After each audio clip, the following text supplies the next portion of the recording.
了，观众朋友们，欢迎回来，继续收看《对话好莱坞》。So, Aaron, what are some of the new projects you've been working on right now?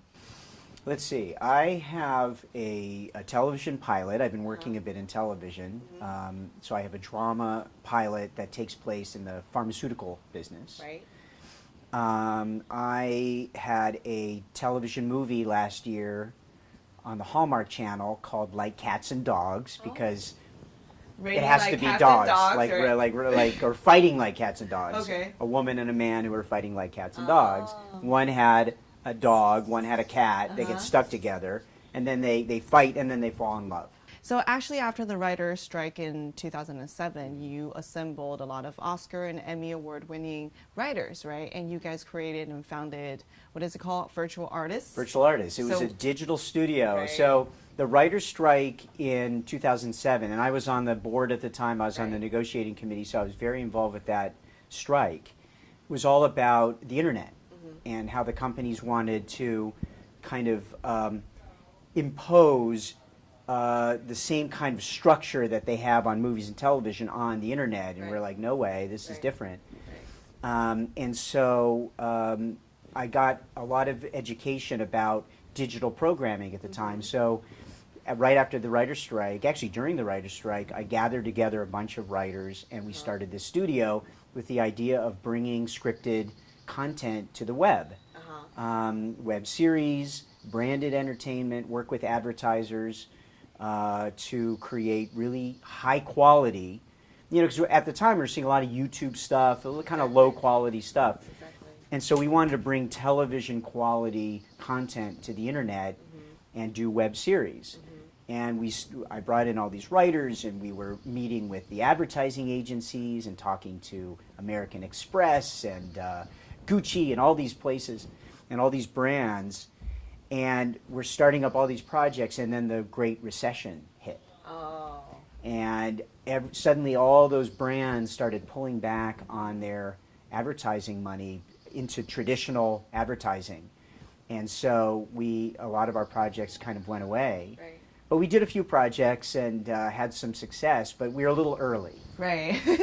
I think now if you start you still have the Virtual Artists, right? No, I closed it down to focus back on film and television. So I kind of fell back into traditional film and television, but it was a really interesting couple of years working, in digital programming. It was interesting. You actually started really, really early, and right now that's when it's booming. Yeah, I know. Right? So what did you hope to accomplish?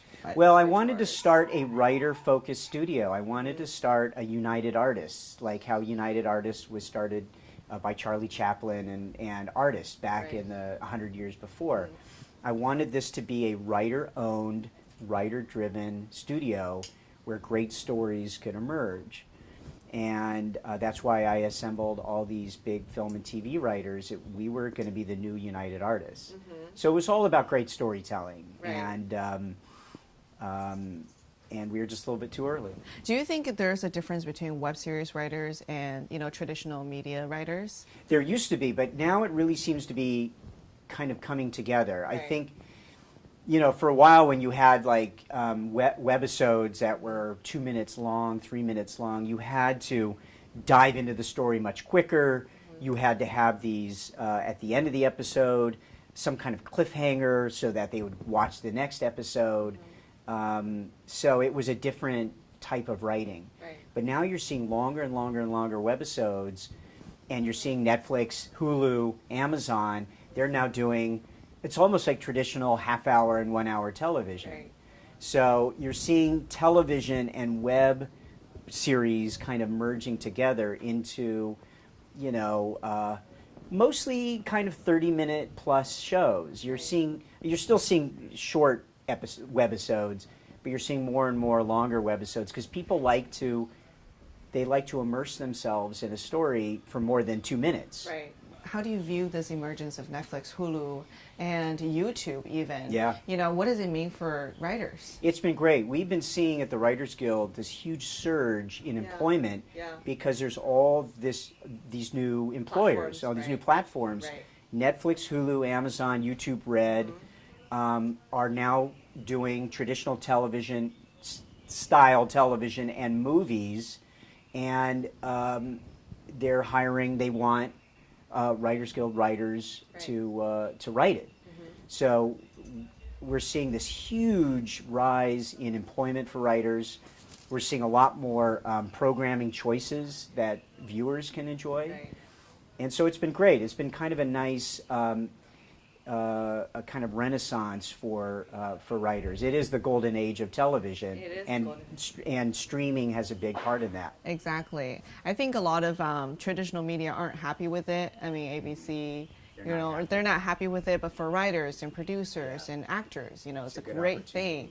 Exactly. So then you actually served on the board of directors for WGA West for a couple years, 5 years? 10 years. No, I've been on the board since 2004. 2004. And then this is my second term as secretary-treasurer, which is an officer of the Writers Guild. Right. So what do you do as a secretary-treasurer for WGA West? Secretary-treasurer, the secretary part of my title, I focus on membership issues. Okay. So when when someone becomes a member of the Writers Guild or they move to a different status, they get a letter from me welcoming them or informing them of their change in status. And I work with the Writers Guild staff, the membership staff, to deal with membership issues. The treasurer side of me... Right. I was really wondering that. And I'm not good with numbers, so it's a little funny for me. But the treasurer side works with the finance department at the Writers Guild to hear about the finances, what the income and the expenses are, and our revenues, and work with the department and a committee, the membership and finance committee, to come up with policy decisions or just be able to take the finance reports and then I report them to the board. Okay. But so you don't really actually have to be in charge of all the money. No. Right? Okay. No, we have a CFO and okay. No, I'm not in charge of the money. Just all the reports. Reports, The paper that stuff. kind of thing. And some policy discussions. If Okay. there's something that the board of directors has to fix or be informed about, Right. I might be the point person on that. Okay. So what's the difference between WGA West and WGA, Writers Guild America? The Writers Guild of America is the guild for screenwriters and television writers and news writers and soap opera writers in the United States. But we have two separate guilds, one in the East based in New York City, Writers Guild East, and Writers Guild West. Why is We're that? two separate guilds. They have different population and culture than we. They have many more news writers than we have. They also give membership to many more promo writers and things that are a little bit more news oriented. Okay. So we have slightly different membership policies and standards. So they form their own union after us.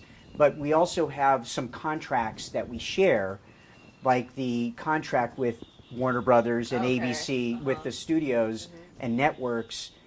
That is a WGA contract. That is the minimum basic agreement that we negotiate every 3 years, and we negotiate that together. So it's almost like the federal contracts and there's the state contracts. Exactly, Yeah. exactly. And the federal contracts, we're in charge of the scripted entertainment contract. They're in charge of the news contract because we do have some news writers. I see. So we share some populations. Okay. So one of the reasons why I'm here today is because there's actually a lot of Chinese writers that would like to, at some point join WGA or WGA West if they want to work in Hollywood, right? So what are some of the services that you guys provide? What kind of protection would they have in the future? Yeah, being the Writers Guild is great. Being the Writers Guild means that you operate under the minimum basic agreement, which has minimums for your fees, which are nice. They have standards that protect you, working conditions and standards that protect your working conditions. You get health coverage and a pension. Wow. You get residuals, which are almost like profit participation. Writers always get residuals. Residuals are great, and it means that if you wrote a movie but then it goes to television or it goes to cable or it goes international, every time it sells to a different platform, you get paid for that. And that was something we had to negotiate. We had to strike over. We had to strike for health coverage, for pension coverage, and then more recently to have a better deal on the internet. So the Writers Guild really protects the writers who are in the membership to get, and also you get health coverage for your family. Right. And also the Writers Guild has an enforcement department that makes sure that your contract is being lived up to by your employer. Okay. So there's a lot of benefits to being in the Writers Guild. Also, do you guys accept international writers? How does that work? We accept international writers. You have to earn 24 units to get into, or 24 points to get into the Writers Guild, which means that you can't just join. You have to be employed. You have to qualify. You have to be hired by a company that is a Writers Guild signatory to write either a television program or a movie or now for the web. So one more thing I want to ask about, the WGA part is that, like, if you are in WGA or WGA West or whatever, so are you more prone to be hired by Warner Brothers, Yes. for example, or, all these big networks and By far. platforms? Why is that? Our deal with the employers is that if they're signatory, they have to hire Writers Guild writers. Okay. Now, they might have, some of them have divisions that can hire non-union writers. Right. But our deal with them is that they have to hire members of the Writers Guild. Now, that requirement aside, they want members of the Writers Guild because we are the best writers in the world. Right. So they want to hire us. And that's why I think a lot of international studios have been coming to hire Writers Guild writers because we're really the best in our craft. Right.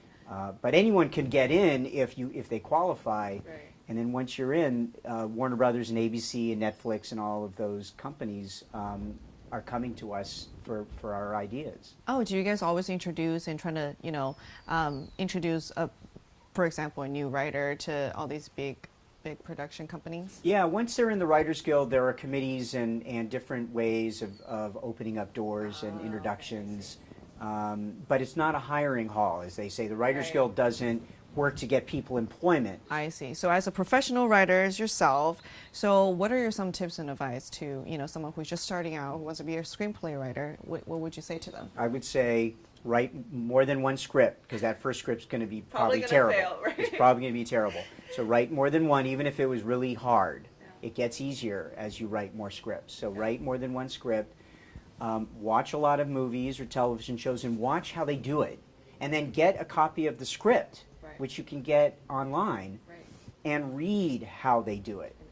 And analyze it and see how they create dramatic tension, how they introduce characters, how they have these moments of where the story twists and turns.